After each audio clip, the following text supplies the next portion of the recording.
இன்னைக்கு மார்கழி மாத அமாவாசை அன்னம் பெயர்தல் சிறப்பான முறையில் நடந்துகிட்டு இருக்கு. ஒவ்வொரு மாதமும் நம்முடைய பசித்தோருக்கு உணவளிக்கும் இன்பம் ஃபவுண்டேஷன்ல அமாவாசை அன்னம் பெயர்தல் மிகச்சிறப்பாக நடந்துட்டு இருக்கு.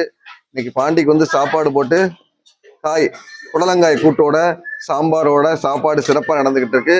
நம்முடைய முன்னோர்களுடைய ஆத்ம சாந்திக்காகவும் குடும்ப நன்மைக்காகவும் உலகத்துல எல்லா மக்களும் நல்லா இருக்கணும் வேண்டி அமாவாசை அன்னம் பெயர்தல் சிறப்பாக நடந்துகிட்டு இருக்கு. அருட்பெரும் ஜோதி அருட்பெரும் ஜோதி தனிப்பெரும் கருணை அருட்பெரும் ஜோதி. எல்லா உயிர்களும் இன்புற்று வாழ்க. வாழ்க வையகம், வாழ்க வளமுடன். நன்றி இறைவா.